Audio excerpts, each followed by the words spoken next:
Right, what's going on, everybody? It's your good old boy JR coming to you live from Las Vegas, Nevada. No, me and Brandon do not go to sleep around here when it's mock draft season. Well, who has time for sleep when it's that time of year, man? But as always, Brandon, thank you so much for joining me in this early edition of the crazy journey called the 2023 NFL Draft. We have two picks for you guys up today. That's how much we love this. Not only do we want to please you guys, but we want to do two picks this morning to show you how dedicated we truly are. Next up, we have the Pittsburgh Steelers and the Detroit Lions, the final two teams to round up the non-playoff participants in this year's draft. So, Brandon, first of all, good morning. How are you doing? I'm doing good. Good morning to you too. How you doing, man? Well, I feel weird because I feel like we just logged off a little while ago, but we are back. So let's just get through this as quickly as possible and humanely as possible as we can. You ready to rock and roll? Let's do it. All right, here we go. Pittsburgh, you're now on the clock. After finishing 9-8, you get the selection of pick number 17. Now, a lot of changes in this organization, especially the big elephant in the room, the quarterback. Big Ben is gone. It was going to be a change one way or the other, veteran or rookie. Pittsburgh's defense is doing Pittsburgh defense things. 10th. And I saw, yeah. When you add guys like Miles Jack, when you guys add talent and keep reloading on the defensive side, it's always going to be consistently good. The only problem was this offense. And, I think everybody heading into this season knew that the Pittsburgh offense was probably going to struggle. The offensive line wasn't what it once used to be with Pouncey, David DeCastro. On the left tackle, I keep forgetting his name, who played for Baltimore as well. So obviously a decline in that side of the trench is probably why Pittsburgh is probably in this situation. And then you get the fact that, you had to start a rookie quarterback this year. There was just no way Mitchell Trubisky was going to start all 17 games. There was just no way. Whether due to injury, whether due to just inconsistent play or whatever the case may be, you just knew. I think everybody knew Kenny Pickett was going to start at some point this year. And he did. He did. But 26th in offense, 10th in defense. I mean, it doesn't surprise me that that's how it really played out. Kenny Pickett, I'm gonna and I said something last night on last night's show, just a few hours ago, just literally a few hours ago. But I said, you know what? I don't think Kenny Pickett is as bad as people make it seem to be. Yes, when you look at his stats, nothing impressive. 2,404 yards, 7 touchdowns, 9 interceptions. Not a good start. Not really eye-popping numbers or anything like that. But everybody keeps forgetting the situation that Kenny Pickett got thrown into. We can never question that man's toughness. His first 3 games, Buffalo, Philadelphia, Miami. Now, I don't know about you. I would love to see a rookie quarterback go in there and take on 3 tough defense time at full strength. Buffalo still had Von Miller in the gang, and Buffalo just killed them. Philadelphia, we all know where they ended up. And Miami's defense was actually the sole reason that they were staying afloat during Tua's injury. So you tell a rookie quarterback to go in there and face those 3 tough defenses back to back to back. So I'm not going to blame him for Kenny Pickett. Like, in a row. On a road. 3 straight games on the road. Exactly. I'm not going to put anything against this kid. I cannot question this kid's toughness. And it wasn't until the end of the year where this guy, at the end, the final 4 games of the season, he had the highest completion percentage. He had the 4th best in yards percentage. Accurate. He did what he had to do. This kid's got talent. And there was a reason why he was probably the only one of the few that could have been like, look, if there's going to be a quarterback in last year's draft that's going to go first, it's probably going to be this kid. It's probably going to be this kid. And it happened. So he deserves a lot of the credit. And I think he's going to be a big contributor for this offense to keep moving forward. Brandon, what is your reaction to Kenny Pickett's rookie year? Better than what people want to say. I think he had a better rookie year than people want to say. Like you said, last 4 games, I think he played the Saints. He played I can't remember what else he played. Cincinnati. Like he played some teams, man. The Raiders, yeah.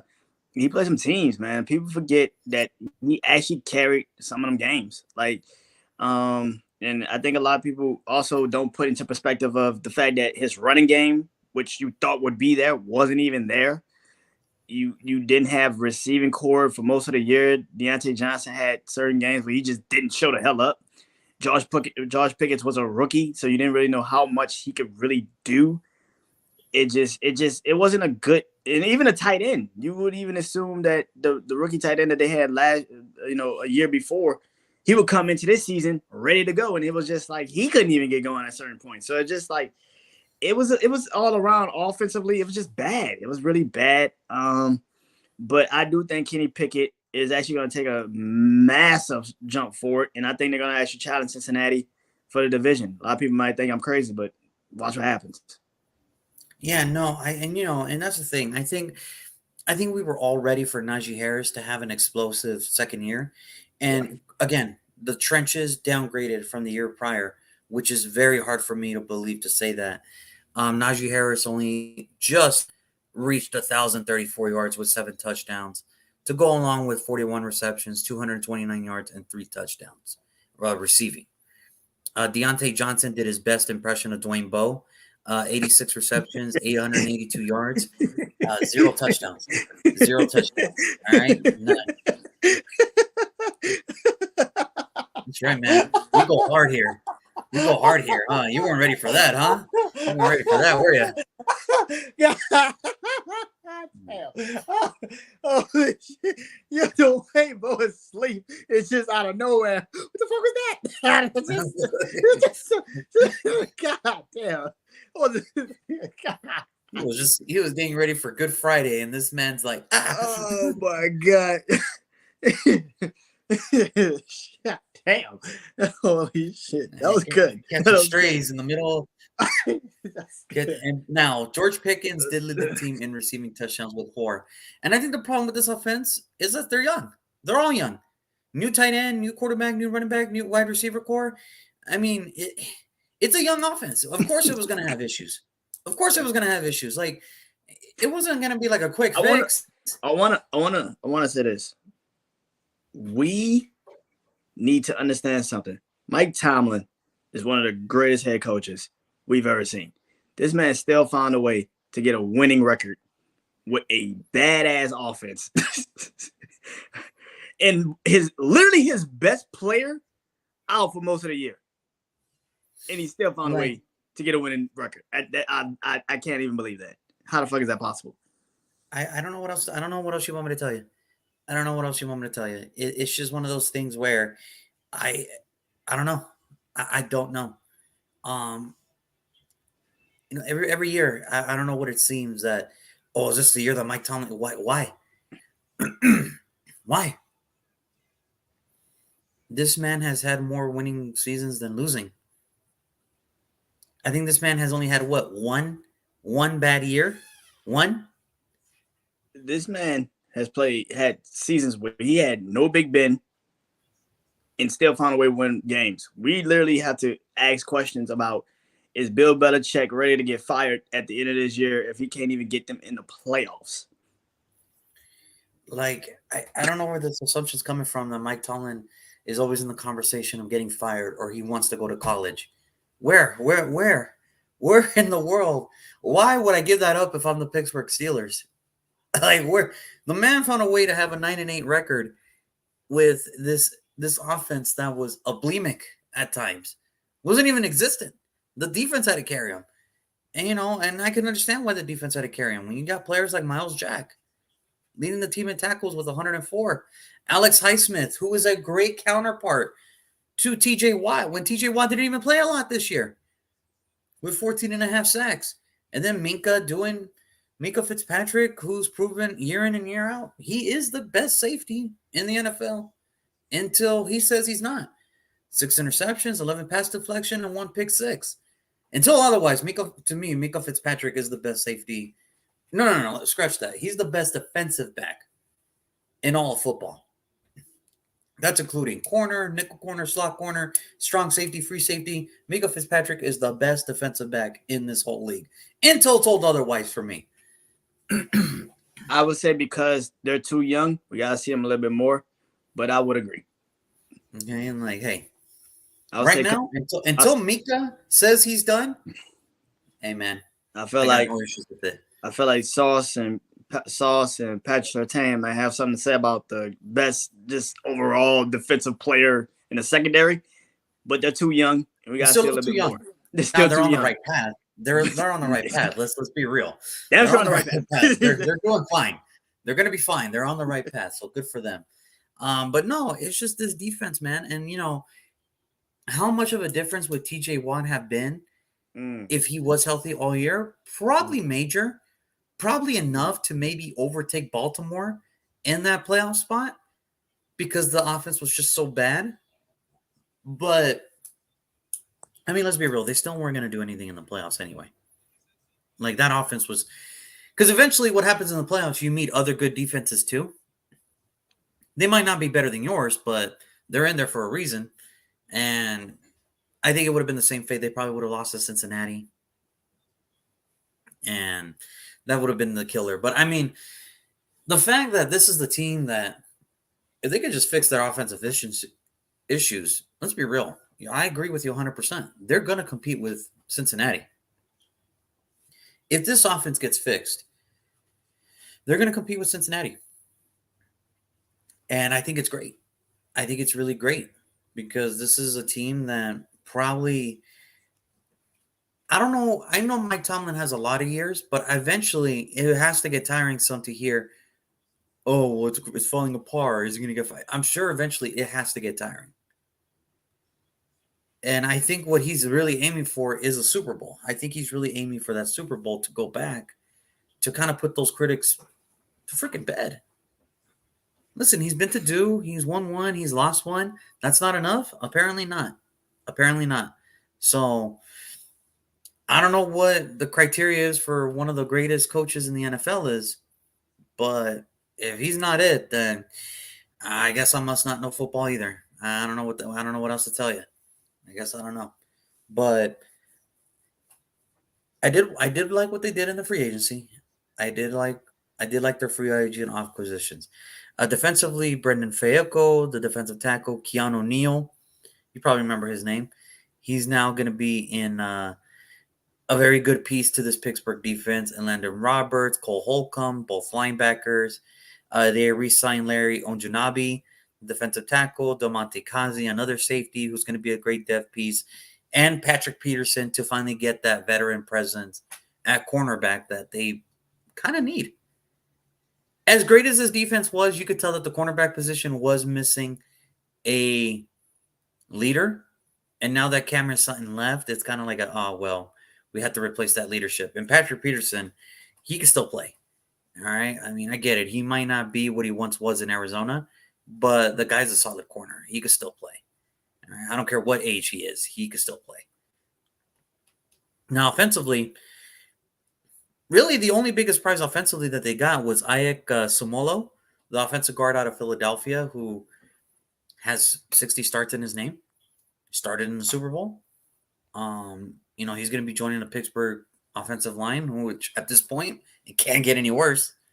Can't get any worse from here. It can only get better from here, guys. So, obviously, LaRaven Clark, great depth piece. Zach Gentry, he's coming back. So, Pat Freiermuth and Zach Gentry are back. And Nate Herberg is back, or Nate Herberg is coming. And I think that's a great, because he could be an extra interior lineman, because I'm pretty sure what they want to do is they want to run the ball. That was their success last year. They want to run the ball. And I think adding these pieces, I think it's going to get them back to where they want to be now. Obviously, the passing game, it has to get better. So Deontay, George Pickens, Calvin Austin, Pat Fairmouth, Kenny Pickett, they all have to get together and they all have to realize, hey man, we gotta get this thing going. Because Najee is gonna be okay. Najee can still run. Let's not get it twisted. He just had a down year because the second the ball was snapped and the ball was handed to him, there was already a defensive lineman like dang near in his face. So it's pretty hard. I'm not saying that Najee can't do it, but sometimes you win and sometimes you lose. It's not a situation you want to be in. So I think they did great. I think that for what they did, they reloaded the defense, with great deep depth pieces. Offensive line was a big issue. They did that. They got some depth. Now, really, what it comes down to is what they're going to do with their picks. So, Brandon, I ask you, what grade do you give them for their offseason? Uh, uh, a B minus. I give him B minus. More help on the defense than the offense, and I think that's kind of why it's a minus. You need more help on the O line. God Almighty, do you need more help on the O line? Could you have gone to get a veteran receiver? Probably. I mean, you probably should have. But it is what it is. But yeah, I mean, B minus. That defense sounds again like a Pittsburgh Steelers defense. So, so good luck with that, everybody. Yeah. So yeah. And I'm actually going to give this a solid B. Yeah, I agree with you. I think they could have added another veteran wide receiver. I thought for sure maybe like an Adam Thielen, Yeah. DJ Chark, maybe, I don't know, maybe they want to get flashy and maybe go for Odell Beckham Jr. I don't know if that's something that they want to do. But there was options. I mean, I know Allen Robinson probably would have been a good fit. I think for me, I think Allen Robinson. Who's to say that maybe they don't trade for one during the draft or whatever? It seems like that's always kind of been the key thing now. Wide receivers being traded away during draft day. I think that's kind of like the theme these last couple seasons. So I don't know. But no, I honestly, I think they reloaded the defense, which is great, which is what they need to keep doing. Offensive line, they did what they had to do. I just think that I think they should have gone for the Riley Reeves, the Orlando Browns, to kind of help themselves. But I think they want to go young, and that's okay. That's okay. I have no problem with it. It's just, you know, again, it's just everybody knows what the issue is with the Pittsburgh Steelers, and I think me and you were gonna make the same, not the same selection, but I think we're going in that same path. So, um, for me, I honestly I give it a B because I think you're right, and like I said, I know this offense is gonna get better because it can't get any worse. I mean, it cannot get any worse at this point. The only thing, the worst case scenario that happens now is the offense stays the same and the defense takes a massive, huge step back, which I know Mike Tomlin is not going to allow. So they'll figure it out a way. So I guess for me, I give it a B. And I think if everything turns out right, they will be competing with the Cincinnati Bengals to win that division. Now, do I think they win it? I don't know. Is it going to be closer than what people think? Maybe. So we'll see how it goes. Because I can't trust Cleveland. God Lord, I knows I can't trust Cleveland. And Baltimore, they don't even trust their own beat writers at this point. What makes you think they're going to trust their opponent? They don't even trust the reporters in Baltimore. What makes you think they're ready to compete for division titles at this point? So, yeah, I mean, Pittsburgh is on the right path here. So we're going to see how this goes. But I guess it is time, Brandon. Who do you have the Pittsburgh Steelers selecting at 17? Okay. All right. For the 17th pick in the 2023 NFL Draft, the Pittsburgh Steelers will select Darnell Washington, offensive lineman, Tennessee. Okay. You got to go offensive line, man. If you're going to build young, then build young. I mean, O-line. I mean, it seems like they want to create what Pittsburgh kind of was earlier when Mike Tomlin kind of got the job. Power. Yeah. Of course, yeah. They want to go make sure the offense all kind of grow together. I think that's kind of what the mindset is in Pittsburgh. And if that's the case, then yeah, you got to drop offensive lineman. It makes sense. This puts them in a position. I mean, before Tennessee fell off in the college season, that offensive line of Tennessee was rolling, and Darnell Washington was one of the reasons. He was one of the reasons.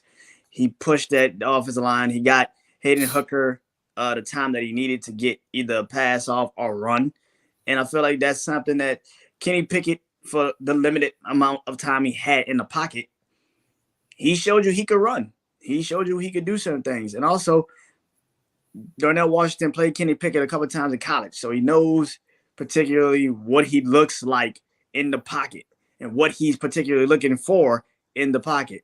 If you're going to build his offensive line up again, you got to go offensive lineman for Pittsburgh. This kind of is obvious. Yeah, I was going to actually go corner, but then I was like, they kind of fixed all the damn things defensively that they could fix. I mean, you kind of don't And not need to a say that they corner. don't drop the corner early, like maybe second, third, whatever. Yeah, But but we like the all know first the pick, issue. yeah, We know what's going on. We know the big elephant in the room.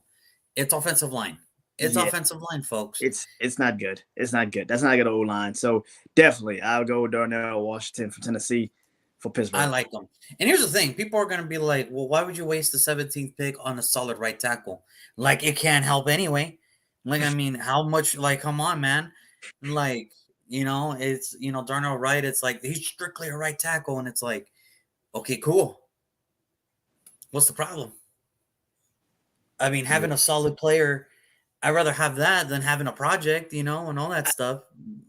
I don't like how people just because he plays one position doesn't mean the damn position won't be 100% fixed. Like, I don't, I don't get it. He fixes the damn problem. Does he not fix the O line's problem or not? It doesn't matter if he Like, plays I this get one it because position. the left side is his blind side, and you need a left tackle, and da da da da. No, Darnell Wright is like a Darnell perfect Wright's good, solution. man. Darnell Wright's probably a good solution to fix the right tackle, and now you guess what? You just have to figure out the rest of the pieces. Like that's not a Yeah, bad deal. yeah, I That's don't not a bad understand. deal. Darnell Wright's good. He sets what the hell you need. Solid offensive line. He sets the tone. I don't give. Yeah, no. I went offensive tackle too. Um, I did not choose Darnell Wright. I almost did, but I think for me, what it really comes down to, it's a familiarity. It's familiarity um with Kenny Pickett. No, I did not select his left tackle. Um, Carter Warren. Okay, I didn't select him. Which, by the way, had he not gotten injured, Carter Warren would be in the first round. By the way, all right. Carter Warren. If you don't know who he is, check out his tape prior to the injury.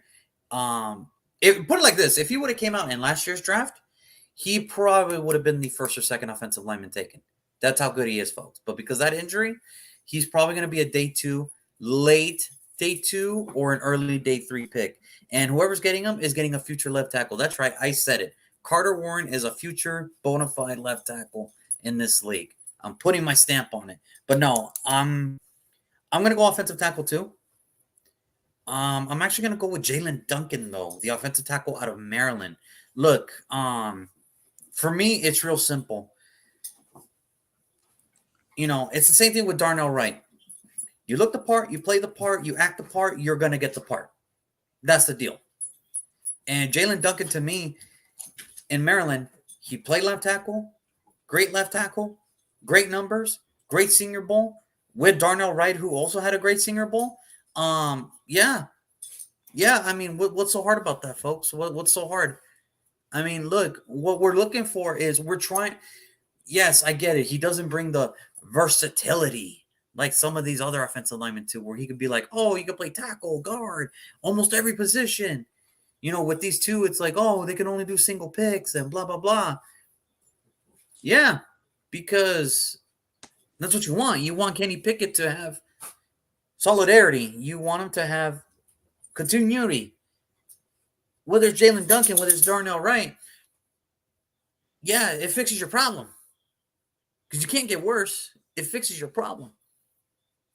I don't know what this, I get it. There options to where, like I said, Paris Johnson, where it's like, yeah, the reason he went high is because versatility, and that's good for him. That helps you. But just because you can't do the versatile things doesn't mean you're not going to be a good player. It doesn't mean that. It doesn't mean that at all. You want solid. Jalen Duncan, Darnell Wright is solid, whether it's left or right. And it fixes your problem, left or right. All right. That's what we're looking for. We're trying to build the Kenny Pickett. Because remember, if Kenny Pickett can't get going, then Pittsburgh goes nowhere. It goes nowhere. That's even with the Najee Harris. That's with a George Pickens. That's with a Deontay Johnson. You need solidarity. And I think whether it's Darnell Wright, Jalen Duncan, or some other offensive lineman, really what it's going to come down to is continuity. And at pick 17, you can't go wrong here with either or. So I like your pick too, because yes, people are going to like, why would you waste a high pick on just the right tackle? You can get right tackles later, and it's like, as good as him? As good as this guy? Do you want would I want a Darnell Wright on the Raiders if we were picking lower? Hell yes. Hell yes, I would love a Darnell Wright. Clearly, but people don't see it like that. People don't see it like that. Here's the thing. Pittsburgh going offensive line, first pick, probably. Yes. That's all that matters. Yes. That's all that matters. And that's what becomes, and that's the thing, because me and you both know, I don't care what offensive lineman you choose, you just need to choose one so you can give Kenny Pickett time. Maybe it'll give Deontay Johnson to do his thing, what he did last year. You know, it's just, it baffles me that some people do not, if he doesn't fit the criteria of today's NFL, he's going to go. I'm like, no, who told you that lie? Who told you that lie? I'm sure it was stupid when Philadelphia took Lane Johnson, a right tackle, so early in the draft. And how's he doing, by the way? How's he doing, by the way? All-pro right tackle, right? 2 Super Bowl appearances, consistent Pro Bowler, Super Bowl champion. I'm sure Philadelphia's okay with that, right? I mean, I would. I don't know about you, Brandon, but I would. I would be okay with that. I mean, I'm just saying. I'm just saying. It's just fans, man. The casuals. Get it together, guys. Get it together. But there it is. So you guys tell us in the comments. Darnell Wright, Jalen Duncan, or another pick. And please do not put corner because I will not read your comment. There, I said it. Hey, you guys. Hey, you guys. We're doing a show. Oh, do you guys got something to say? Is that what it is? Is that what it is? Okay. Well, next up, we're moving on because we got pick number 2 here. The Detroit Lions are now on the clock at pick number 18. So we already made the Lions' first selection a few videos back. If you want to see that, that is video number 6. That's when we talked about the Rams, when we made the Lions first selection. Brandon went, and I just want to give everybody a reminder. Brandon went Jalen Carter, and I went Christian Gonzalez. And we're going to tell you why we went defense. So the Lions went 9-8. 1 game out of the playoffs. Right there, man. Right there. Just, right there. You know, they were right there. I'm proud of them. I'm very proud of them. And I think we said this 2 years ago. I think me and you both looked at each other and I said, I think Dan Campbell is the right man. Even after his crazy introduction about biting kneecaps, and then people are like, oh, yeah, this looks like Adam Gase 2.0. I'm like, no, this guy's different. This guy's different. We're going to, he's going to build this team. And I know the first year it wasn't pretty. It was bad. But when we talked about it last year, we're like, look, even though the Detroit Lions had a losing record and a pretty rough one at that, they were in a lot of close games. They were in a lot of close games, and the players believed in him. Like, the players are believing in what they're doing and what they're building with Dan Campbell. And that's something that Detroit hasn't had since Jim Caldwell. They haven't had that since Jim Caldwell. Yeah. And I'm happy for Detroit that they finally found a man that's going to ride the ship right. And let me tell you, this offense at one point was the best offense in football. It wasn't Kansas City. It wasn't Philadelphia. It wasn't Buffalo. It wasn't Cincinnati. At one point, the Detroit Lions were the best offense in all of football. And how could it not be? It finished 5th overall, the 5th best offense in the NFL. But how could it not be? At one point, we have Jared Goff, who revived himself, having a 4-to-1 touchdown to interception ratio, 4,400 passing yards, 29 touchdowns, 7 interceptions. Why wouldn't it? Jamal Williams with 1,066 rushing yards with 17 rushing touchdowns, breaking Barry Sanders' record. And Amon-Ra St. Brown, who, let's face it, top 5 to me now. There's no question about it. Amon-Ra St. Brown, top 5 wide receiver in this league. Agree or disagree? Totally agree. I mean, 106 receptions, 1,161 yards, 6 touchdowns. Can't beat that. Can't beat that. So there's a reason why Detroit was the 5th best offense in the NFL for that reason alone. Now, unfortunately, on the defensive side, 28th. And we already talked about it. We talked about it when we made the selection. It was short of disappointment, to say the least. Don't mind them. Don't mind them. It's too early for them. Don't mind them. But good veteran presence. They do have some good veteran presence. You know, Alex Anzalone, you know, a name that you're probably familiar with, Brandon. Sorry to bring this up to you, man. 125 tackles, 7 tackles for losses, 1.5 sacks, 1 interception, 6 pass deflections. Sounds like a pretty solid linebacker to me. But then again, the Saints always draft linebackers, so it's like I'm not surprised. Like, you guys always manage to find a way to draft good linebackers in the NFL. NFL ready linebackers. I don't like it. I don't like it. I need a linebacker, damn it. I don't like it.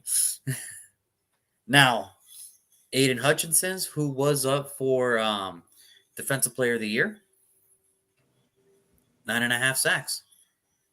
And it wasn't even that he led the team in sacks, but also his other counterpart rookie, James Houston, with 8. And then obviously Kirby Joseph with 4 interceptions, the safety. Look, I think the defense can put this together. I think it's a young defense. They're going to put this together. They're going to find a way to put it all back together. And I'm glad that Alex Anzalone did re-sign with the Detroit Lions again, so that way stay put, basically.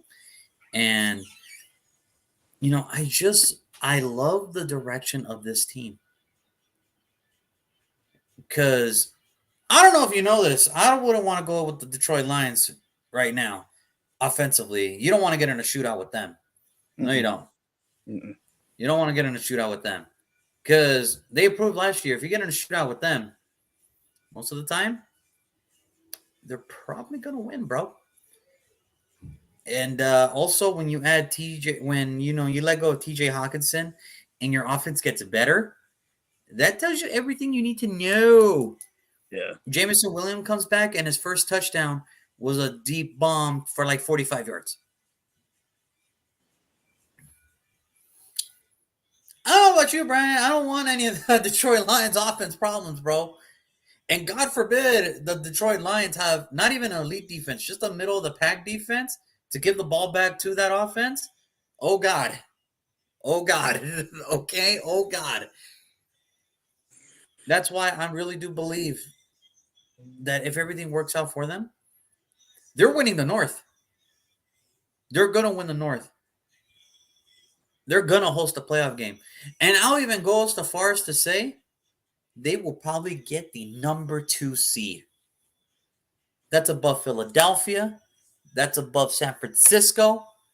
I guarantee you they will probably get the number 2 seed because of how bad their division is. And I believe in Detroit this year. It's now or never for Detroit. So, Brandon, go ahead, man. In one word, explain the 2022 season for the Detroit Lions.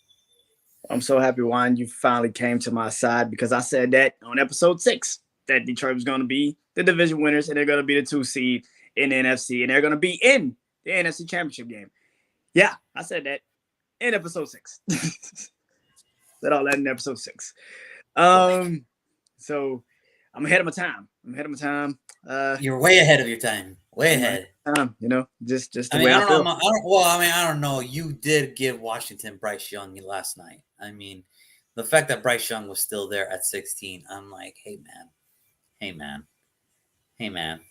It could happen. Oh, come on, man. It could happen. Don't Oh, count it out. It could happen. come on. Oh, come on, man. Listen, Detroit in 2022 did what I think a lot of us expected. I mean, well, most of us expected. I predicted they would be in the playoffs. They just missed it by a game, but hey, they eliminated Green Bay. So, and they swept Green Bay, which is another thing that a lot of people don't want to talk about. But they swept Green Bay. That's something. That is Oh, don't something. forget that Aiden Hutchinson has had three interceptions. Yeah, Off of yeah. Aaron Rodgers. It was bad. It was bad. And let's be real, Minnesota started slipping a little bit earlier. They probably would have caught Minnesota. They probably won a division. Let's just be real. So yeah, I think all in all, 2022 was the season that people finally realized, oh wow, this ain't the same old Lions. They're not just gonna lay down, because there was a stretch where they just sucked. They were terrible. I mean, they went to New England and got absolutely destroyed. And that usually is a time where you just roll it up and be like, yep, this just ain't our season. But nope, they fought. They fought diligently. They came back and became something. So for me, this isn't nothing new. It just feels like it's about to be something more consistently. And like you said, the NFC North is about to go through a massive rebuild. So we shall see. And it's not even the fact that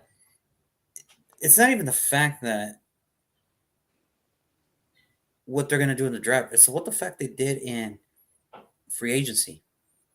Let's put it like this. Offensively, you lose DeAndre Swift, you lose Jamal Williams, but you bring in David Montgomery. Okay. David Montgomery behind this offensive line? Boy, I'm going to tell you, he might be back. He might have what he had his first year. Marvin Jones Jr. comes back. Awesome. Matt Nelson, Matt Nelson, good depth piece. Graham Glasgow left Denver, comes back to Detroit. Now he's not going to take Ragno's spot at center, because Ragno has that spot at center. No. He's one of the better centers in the freaking league, so no. League. But you got your right guard now, because now look at. I want you to understand the offensive line for the Detroit Lions: Taylor Decker, Justin Genoa, Justin Jackson, the guard from USC, Ragno. You got Graham Glasgow back, and Penny Sewell is your right tackle. Again, do you really think a right tackle is a bad thing to have when it's an all-pro like a Penny Sewell? Probably not a bad idea, right? Probably not bad. Yeah. Yeah, this offensive line, if stays healthy again, yeah. Detroit's just going to keep being Detroit, man. And, Craig Reynolds, who's going to be a great backup piece. Nate Suffold, the quarterback, he's going to back up Jared Goff again. Michael Badgley, they finally got a kicker. Jake McQuaid, they re-signed the long snapper. Now, defensively, that was the biggest thing for me. And I think they deserve a lot of credit. CJ Moore, safety. Will Harris, corner. Jalen Revis-Maybin, a very underrated linebacker, in my opinion, in this league, who's actually going to help this team. John Kaminsky, who's a great situational pass rusher. Like I said, they re-signed Alex Anzalone. Isaiah Buggs back in the lineup. Emmanuel Mosley, the corner from San Francisco, is now going to be joining Detroit. Cameron Sutton, who I just said in the last piece that he left Pittsburgh to come to Detroit, is now going to be there, the leader of the corner. And I think the biggest offseason prize, C.J. Gardner-Johnson. I'm sorry, man. Another name that you're probably familiar with is now in Detroit, man. And Jamal Williams, man. It's like, hey, man. At least you get Jamal Williams. So I mean, it's not the worst thing in the world, right? I mean, it's all cool, right? Continue. Okay. Overall, I'm giving this offseason an A freaking plus, man. A freaking plus. You did what you had to do offensively. You brought in some pieces. Because Marvin Jones is not going to take snaps away from Jameson Williams or Amon-Ra St. Brown. But now it gives you pieces to put them in winnable matchups that'll favor your offense. Cameron Sutton, C.J. Gardner-Johnson, Emmanuel Mosley. I don't have to tell you what they can do defensively on the secondary, which was the biggest weakness to this Detroit Lions team last year. The defensive line is just as good. The linebackers are good. I'm giving this an A plus because, dude, I think they hit everything. If they just hit in this draft, Detroit's coming. And I don't think they're going to stop anytime soon. I don't think that's going to stop anytime soon. Damn. Brandon, go ahead, man. I gotta give this free agency class A plus too, man. It just seems like they figured it out. It's like, good God, did they figure it out? It's hard to not give this an A plus. I don't know what to say. It's just maybe they should have got a tight end, maybe, but that's about it. That's all you can physically say is maybe they should have got a tight end. That's about it. Maybe another backup running back. David Montgomery can't just do everything. He kind of gets injured here and there, but that's about it. I mean, that's like two things you can fix in a draft. Like, it's not like you need to rush and go get anything. It's not like you need to overpay for those types of situations. You can just draft in that situation. Yeah, that's kind of hard. You know, I love it. I love what they're doing. That's a damn. And I'm telling you, these players are buying into what Dan Campbell is selling. And I truly believe this team is going to shock a lot of people. It ain't going to shock us if they do what they do. And you said keeping signing Gardner Johnson was the biggest piece. I think keeping the offensive coordinator and that defensive coordinator is really the biggest wins. That's the biggest win. And that's a big win right there too. Because you got Jared Goff finally buying into the offense that he has, and the defense is clearly buying into Anthony Glenn. So it just feels like, how dare Detroit put an offense that fits for Jared Goff when Shea, the offensive genius, couldn't do that for him? How dare he? How dare he? I'm just saying. I'm gonna say, you know, and I'm just saying right now, there's a lot to love with Detroit, but the big thing is they have to hit early in the draft. If they hit early in this draft, I'm sorry, man. The Lions are gonna just roll over that NFC North. They really are. Minnesota might be their biggest competition, and I'm not even saying that as a generosity. I'm just saying I know they can get through them. I don't trust Minnesota for shit. So I know they can get through them. If they hit this right, I know they can get through Chicago. As much as we love Justin Fields, we know that is still a project. We know that whole overall franchise is still in that building mode. Yeah. Minnesota, hey, man, you guys had a great year last year, but if Detroit builds this right, can you put a defense out there to match this offense? And for Green Bay, you don't even know who's starting week 1. You think I'm going to trust you? Heck no. Heck no. I love what Detroit's doing. I think that's a credit to Dan Campbell and his staff for putting this all together. Now they just need to finish the story. See what I did there? See what I did there? Real Cody Rhodes. Real Cody Rhodes. I liked it. It was real good. Hopefully it doesn't go like his story. Hopefully we don't have to wait another year. Hopefully a Brock Lesnar's just not waiting somewhere in the wings. Just the night after the draft and shit. The betrayal. The betrayal is real. But no, yeah, like I said, I love what Detroit's doing. I think they're doing everything right to build this team up. And I can't wait. I can't wait to see how it all plays out. And the crappy part is we got to play Detroit this year, and I hope we don't get put on Thanksgiving because I do not want to be embarrassed on Thanksgiving Day. I don't want to be embarrassed on Thanksgiving Day. I would actually watch that game. I would actually watch that football game. Especially I'm watching it too because it's my Raiders, but I'm like, it's like right now. Oh, if the Raiders still have like some playoff push in Detroit, is literally clearly ahead of the NFC North. Oh, that's a playoff. Oh, I'll watch that. Probably won't watch the Dallas game because the Dallas game is going to suck, but I'll probably watch that one just in case. I'm scared. I'm scared. Hold me. But no, I think this is a great opportunity for Detroit to take over this division. And not only that, like you mentioned, with the NFC being the way it is, kind of get a great seed and possibly get home field advantage throughout the whole playoffs. Mm-hmm. And I hope the Rams make it with Matthew Stafford where they're the wild card and then they just beat the crap out of the Rams. Not gonna happen, but it is what it is. I mean, it is what it is. But all right, Brandon, let's help these Detroit Lions one more time. So, Brandon, to Okay. round off the team that did not make the playoffs, who do you have the Lions selecting with the 18th pick overall? Okay. Oh, okay. With the 18th pick in the 2023 NFL Draft, the Detroit Lions will select Nolan Smith, linebacker, Georgia. Mm-mm. I went Jalen Carter first. I'm going Nolan Smith now. It's just simple. It's as good as that linebacker core is. You still need something, and I feel like Nolan Smith fits that perfectly.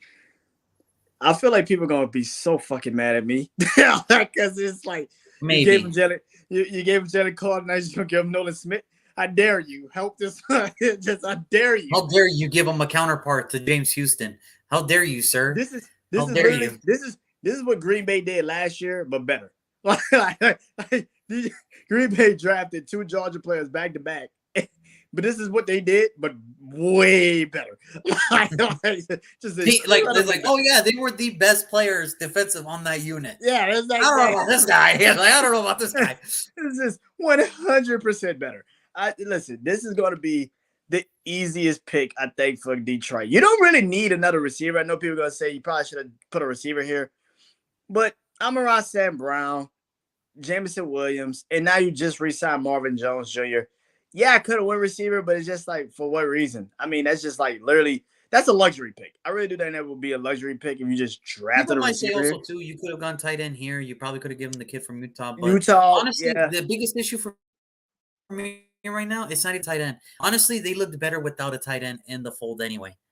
And The that's the tight end messed that up part about it. If and you here's the give thing, it's a Detroit a good tight tight end end, draft. then it's a wrap. Yeah, it's a good tight end draft. It's just like you don't have to go get a tight end. I mean, you could, but that's a luxury pick. Offensively, to me, anything they draft offensively is a friggin' luxury pick. They don't need any more help offensively. They need defensive Defensively, help. get the damn defense fixed. And I think that is the thing. As much as I like Alex Anzalone, he had a great year last year. There's still something about him. He can't do every damn thing. He's more of a run stopper. He's always been. He's not really Yeah. a pass coverage linebacker. I feel like Nolan No. Smith kind of helps that out. He does every damn thing. He can do every damn thing. And something that this defense desperately needs is a leader. How many more years Alex Anzalone really got before you really be like, okay, he's on a decline? you just need It is something. what it is. It And happens. It happens. you need that. Okay. So, I mean, damn, that was fuck. Jalen Carter, Nolan Smith in the same draft. Fuck me, bro. Like, damn. Aiden Hutchinson gonna be like, thank you, Brandon. I mean, Because at that point, you can't double everybody. You can't double everybody. Like, damn, son. Like, Detroit would be, this would be the fastest team that people be like, they're going to the Super Bowl. Fuck it. Everybody be like, going to the Super Bowl. Fuck it. I would buy a ticket. If Detroit comes to Vegas for that Super Bowl, I would buy a ticket. I would buy the ticket. Oh, man. That's how much faith we have in these guys. Now, I'm not saying that I don't like the pick. I think it's a good pick. I think for some people, it depends on who you're talking to. It might be a little too high for him, or it just might be not what they need. And some people might actually like it. I don't know. It depends on who you talk to. Me honestly, with the Nolan Smith pick, it's something that they need, but might be I have high, one, but hey, it might be I high. have one issue though. My only issue with this team is interior. Now, yes, I could have gone your route and given Jalen Carter at 6. The problem is, even with the addition of Cameron Sutton, Emmanuel Mosley, Will Harris, Jeffrey Okudah's there, they still need to go young. That's why I gave him Christian Gonzalez. Now I'm going to switch my attention to the interior. And I really hate that somebody found this guy because he was kind of one of my sleepers because I'm like, nobody's really talking about him. Everybody's talking about these other defensive tackles. But now that they saw what he did, It's like, damn, that sucks. Like, that sucks. Now people know who he is, and he's been getting a lot of rise, and I think he's going to exactly fit with what Detroit needs. So, with the 18th pick in the 2023 NFL draft, my selection is Kalijah Cansey, the defensive tackle out of Pittsburgh. Look, when you look at him, there is nothing of this statue that I'll say, wow. There's nothing. All right. Aaron He's Donald. 6 foot, 280 pounds. When you Aaron look Donald. at him, there's nothing impressive about this man. Yeah. All right, nothing.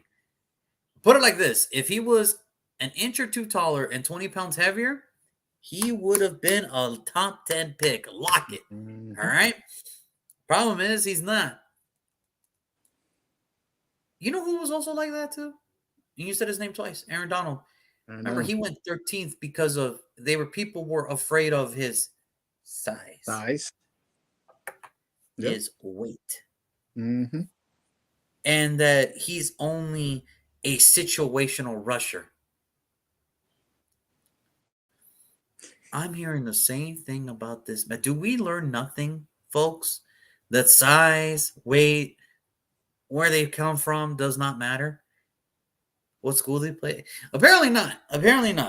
And apparently listen, 6 foot, 200-pound defensive tackles that come from Pittsburgh, they're situational. The fuck does that mean? Situation. The fuck does that mean? What are you talking about? What does that even mean? Situational. Who gives a shit?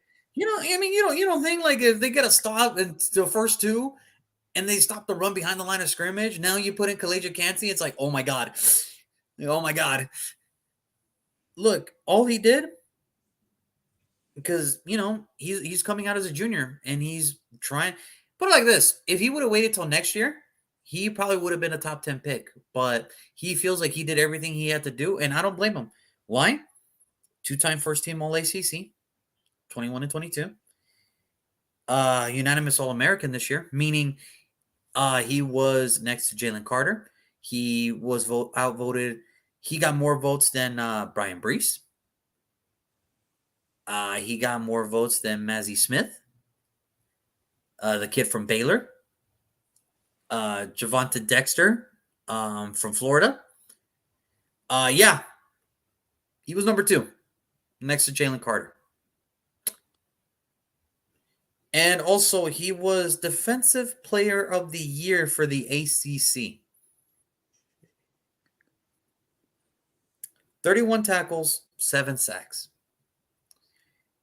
Imagine Aiden Hutchinson's, McNeil, Kalijah Cansey, Charles Harris, James Houston, all rushing the quarterback on a third down situation.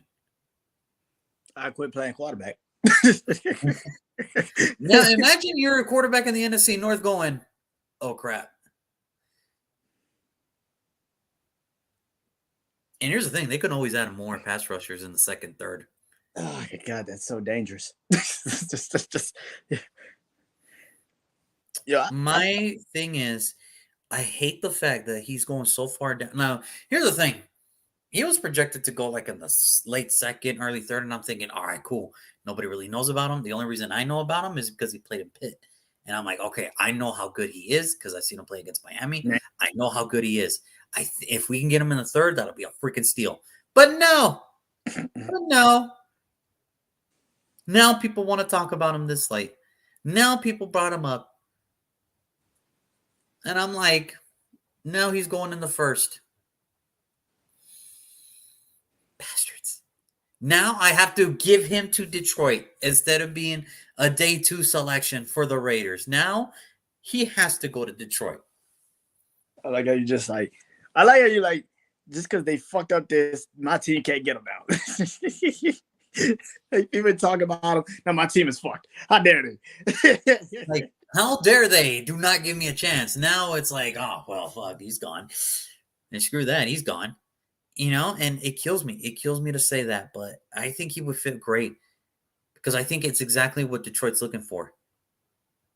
quickness, because that's the whole motive for Detroit, to get off the ball. Yeah. Can't get anything off the ball more than this guy. Yeah, he might be undersized, but he'll figure it out. Remember, we're drafting off potential. They're gonna grow into an NFL body. Aaron Donald did. I'm sure he will too. You give Kalijah Kancey to the Detroit Lions. Good luck. Good luck to every offensive line unit that's gonna have to try to play the Detroit Lions this year, because that defense is coming. So there it is. There it is. There's my selections. So Detroit, man, I'm telling you, they can hit big. If they do this right, they can hit big. So we'll see how this goes. So just to recap for the Pittsburgh Steelers, my friend Brandon here, he went Darnell Wright, offensive tackle out of University of Tennessee. I went Jalen Duncan, the offensive tackle out of Maryland. In Detroit, Brandon just wanted to, make everybody be on rookie mode and put God mode on Detroit, give him Nolan Smith, and I gave him Kalijah Kancey. But the key thing is we both agree Pittsburgh needs offensive line help, and the Lions have to work on that front four. They have to work on that front four. So you guys let us know. What did you guys think? Would you guys pick something different? Let us know. But Brandon, as always, it is nice seeing you, man. Thank you so much for joining me today so early in the morning. I will see you Sunday early morning. We are on to the playoff teams. The first one up, the Tampa Bay Buccaneers. And boy, what don't they need at this freaking point? What don't they need, my man? What don't they need? It's Ooh, lodges. exactly. Yeah, exactly. Of course. Exactly.